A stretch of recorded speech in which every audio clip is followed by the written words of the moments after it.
Wheels turning. Jag sa att det inte var något problem. Sur eller med oss en bild var ditt ledsätt var som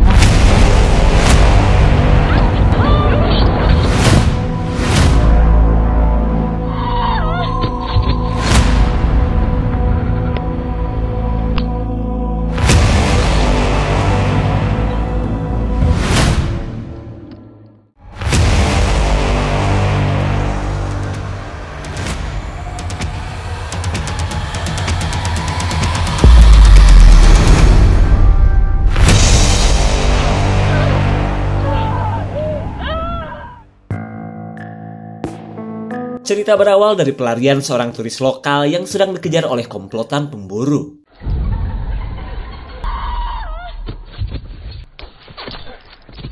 Dalam keadaan yang sudah tak berdaya, wanita ini melihat korban lain yang sudah tertangkap para pemburu gila.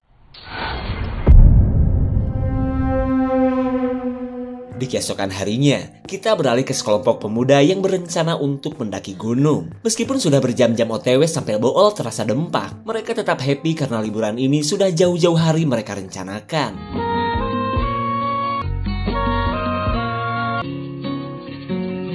Wheels turning, gathering cherries all.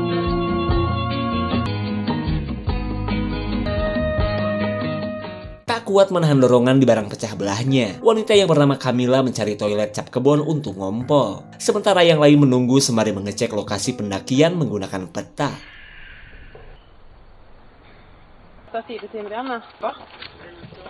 Menurut hasil pengamatannya, wanita bernama Mia berkata bahwa mereka masih harus menempuh 4 jam perjalanan lagi. Tak lama kemudian, Camilla yang belum cebok mengajak untuk segera melanjutkan perjalanan. Karena ia merasa daerah ini terlalu serem untuk dijadikan tempat istirahat.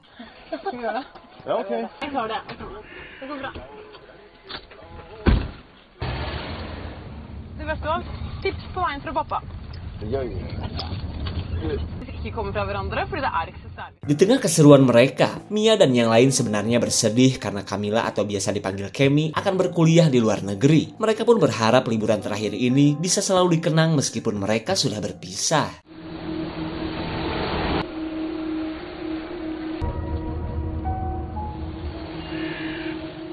Sampailah mereka di sebuah rest area untuk ngisi bensin dan perut mereka yang sudah kelaparan. Sementara Kemi lanjut mencari WC karena sudah gak kuat menahan aroma hangsur dari barang pecah belahnya.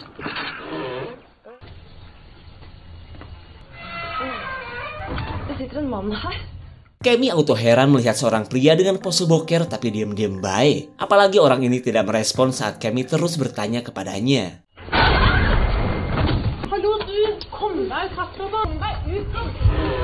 Untung saja Mia dengan sigap menyingkirkan pria aneh yang sempat mencakar Kemi. Mia pun menduga jika orang itu mungkin sedang mabok atau stres gak bisa depo lagi. Lalu di tengah kebersamaan mereka, Mia mengingatkan Kemi untuk jangan terlalu dekat dengan teman mereka yang bernama Roger. Karena selain tukang selingkuh, teman mereka itu selalu ijo melihat jidat wanita. Akan tetapi Kemi memintanya untuk jangan bahas hal itu lagi. Karena selain sudah bosan mendengarnya, ia sudah jadian pula dengan Roger.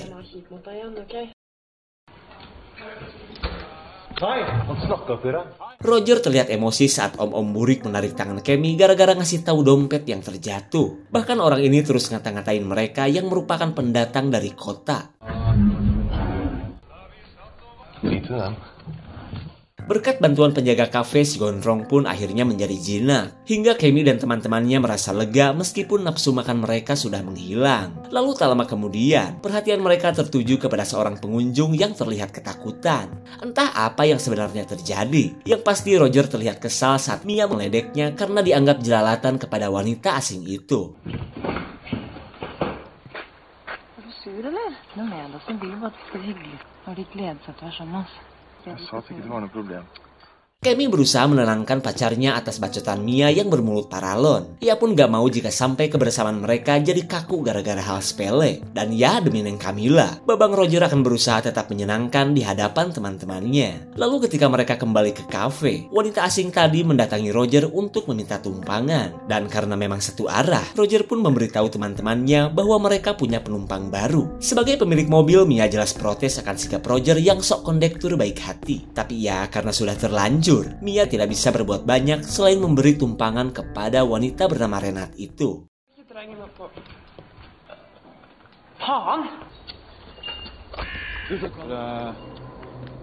Renat ketakutan melihat sebuah mobil yang terparkir di depan kafe. Lalu tanpa menyebutkan alasannya, ia guling gasah berharap Roger segera membawanya pergi.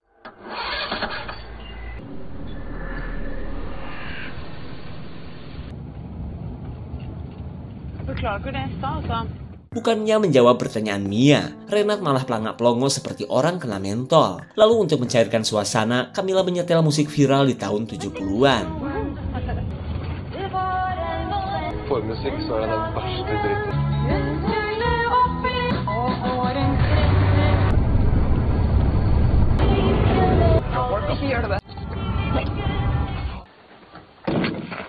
Mia semakin tidak mengerti dengan gelagat si Ece yang semakin membagongkan. Sementara Camilla malah cemburu terhadap Roger, yang dianggap selalu bermain mata dengan Renat. Cekcok di antara mereka membuat Mia yang sudah muak langsung mengambil kunci mobil.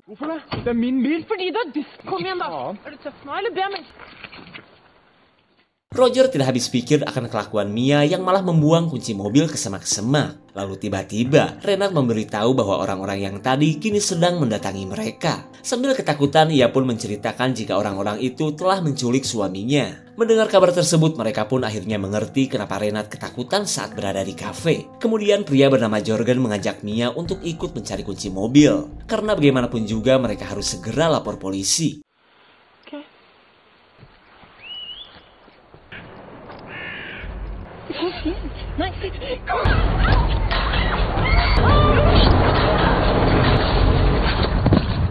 Setelah Renat tidur sampai meninggoy, Roger pun gak berkutik saat ditangkap komplotan pemburu gelo. Lalu Mia sok-sok menjadi sosok strong woman dan meminta penjelasan kenapa para pemburu melakukan semua ini. Namun para pemburu ini memilih bungkam dan membiarkan Bedil saja yang berbicara.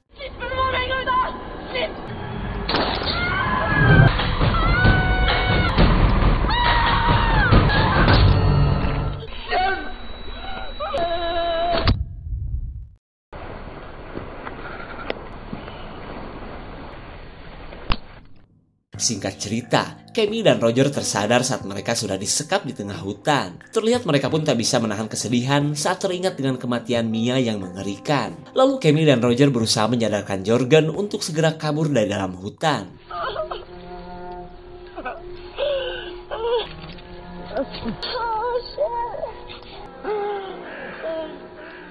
Jag vet inte vad som har skett. Hallå!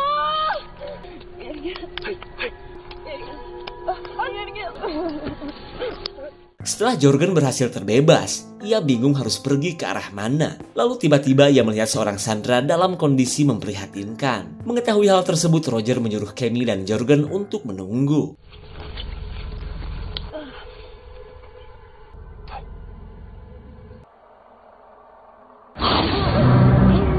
Rupanya pria ini masih hidup meskipun sudah dipenuhi oleh luka. Lalu mereka bergegas menyelamatkannya untuk segera pergi meninggalkan hutan.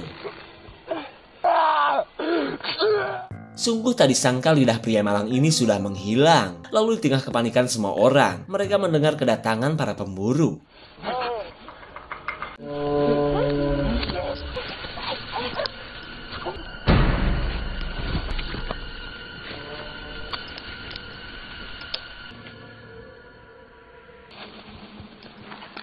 Setibanya di tepi jurang, mereka kesulitan untuk menentukan arah yang bisa membawa mereka ke jalan utama. Kemudian Roger mengajak mereka untuk menuruni jurang sebelum para pemburu mendatangi mereka. Mendengar rencana tersebut, Jorgen dan Cammy langsung menolak karena korban yang mereka bawa gak mungkin bisa kekerosakan menuruninya. Dirasa malah jadi beban, Roger menyuruh mereka untuk meninggalkannya saja.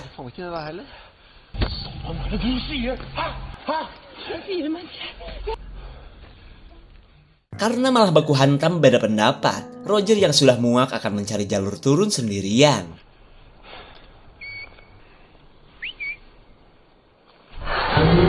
Saat para pemburu menangkap Roger, Cammy kecewa sudah membiarkan Roger pergi. Akan tetapi Jorgen meminta untuk melupakannya. Toh si Roger sudah tidak peduli lagi kepada mereka.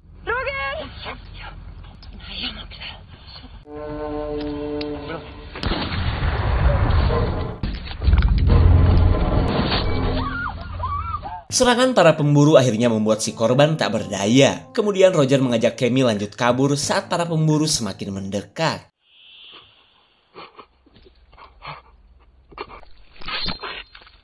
Saat salah satu pemburu mengurusi korban, Roger tersadar di sisi lain hutan. Kemudian ia mencari teman-temannya meskipun gak tahu harus ke arah mana.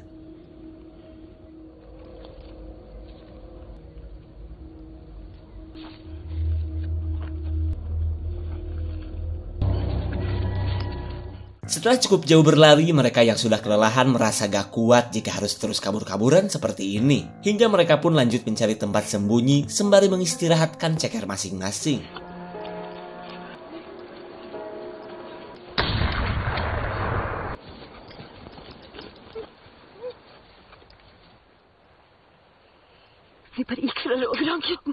Mia kembali merasa bersalah karena sudah meninggalkan si korban yang malang itu. Namun menurut Jørgen mereka sudah melakukan hal yang benar daripada ikut menjadi korban si pemburu. Lalu tiba-tiba mereka mendengar kedatangan si pemburu yang akan mengunboxing jeroan si korban.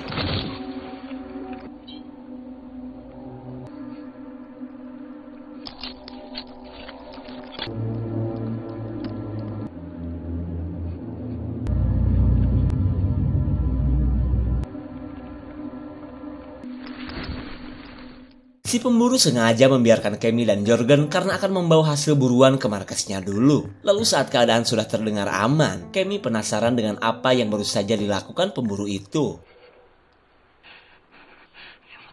Melihat tumpukan jeroan, Cammy yang ketakutan mengajak Jørgen kabur mumpung si pemburu pergi. Namun pria bewok ini menolak karena bisa saja para pemburu lain menemukan mereka. Ia pun menyarankan agar mereka menunggu gelap sampai semuanya benar-benar aman.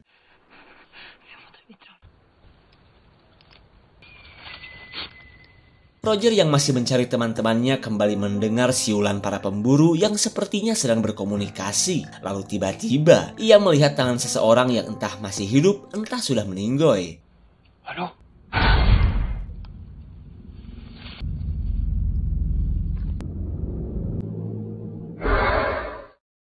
Saat Roger kembali tertangkap, suara kedatangan seseorang membuat Cammy dan Jørgen langsung kabur sejauh mungkin.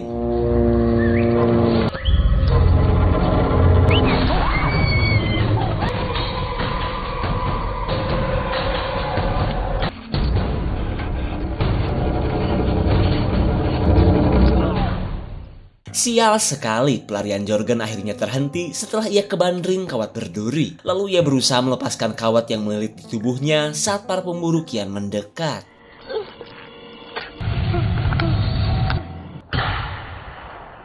Entah apa yang telah menimpa kepada Jørgen, Cammy pun terus berjalan mencari keberadaan pacarnya.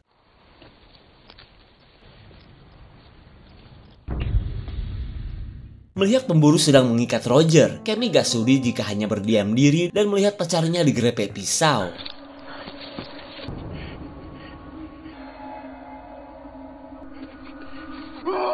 Meskipun usaha Cammy terlihat sia-sia, ia sebenarnya menunggu kesempatan untuk mengambil salah satu pisau dari si pemburu.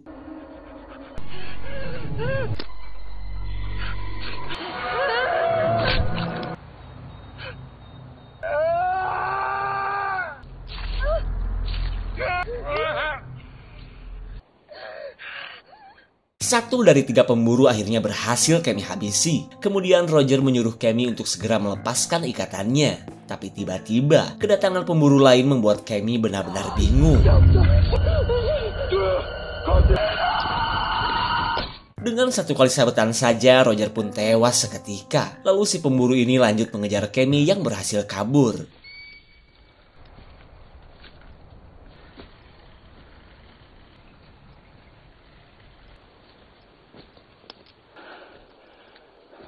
Di tengah pelarian Cammy, ia menemukan lokasi tenda yang sepertinya milik para pemburu. Karena di tempat ini ia bisa melihat sisa-sisa makanan berupa opor daging tapi entah daging apaan.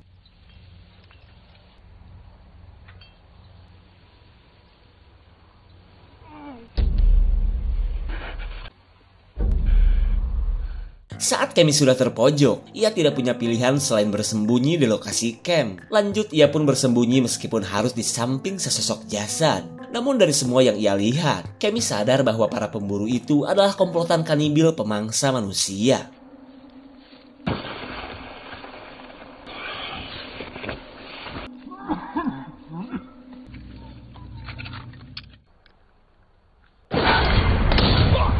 Satu lagi pemburu berhasil Kemi habisi. Tapi sialnya, senjata yang ia temukan malah kehabisan pelor.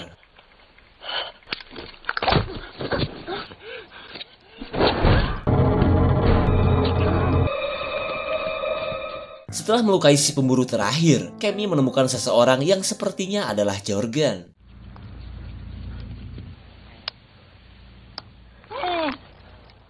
Melihat Jorgen yang masih hidup, Kemi bergegas untuk melepaskan ikatannya. Di tempat ini pun ia melihat sebuah busur panah yang tentunya bisa ia gunakan. Dirasa si pemburu sudah datang, Kemi yang sudah muak berniat untuk menuntaskan perlawanannya. Meskipun Kemi sadar, ia baru pertama kali pegang senjata ginian.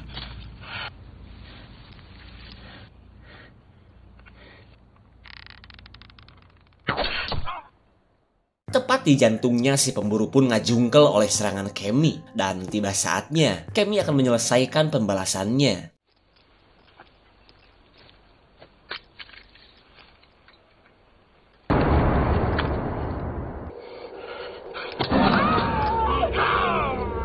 Meskipun Kemi keturih pisau, ia terus mendorong anak panah yang masih nyocol di dada si pemburu.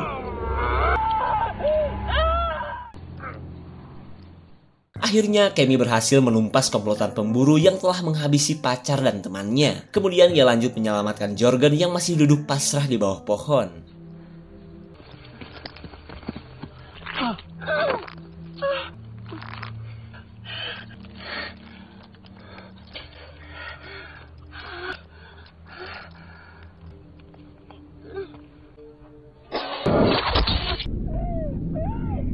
Sungguh tak disangka tempat penyekapan Jorgen sudah terpasang sebuah jebakan. Terlihat Kemi pun histeris melihat Jorgen tewas kehantam kampak rakitan. Lalu di tengah kesedihannya Kemi berjalan mencari pertolongan.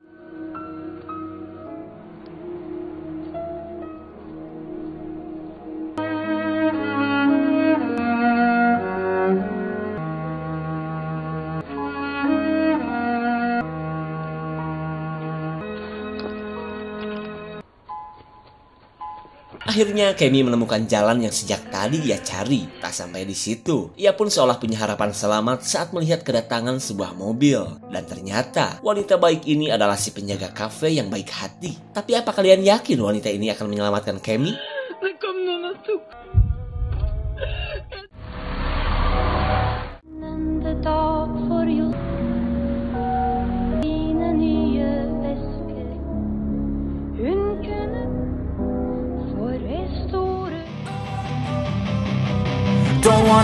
Dari awal film memang tidak dijelaskan secara detail tentang komplotan pemburu kanibil ini. Namun yang pasti mereka selalu memburu para pendatang, terutama yang dianggap rese oleh mereka. Tak jarang dari para korban mereka pun diambil organ lidahnya seperti yang dialami suami Renat dan Jorgen. Tapi berkat perjuangan Kemi yang tadinya cuma wanita lemah, ia bisa menghabisi ketiga pemburu kanibil ini. Meskipun kita tahu, di akhir cerita Kemi bisa saja lanjut diculik oleh si penjaga kafe. Apakah wanita ini ada hubungannya dengan para pemburu? Komen ya. Segitu saja untuk klip dan review kali ini. Tonton video klip lainnya ya. Terima kasih dan sampai jumpa. Turn that to gains, let my money show.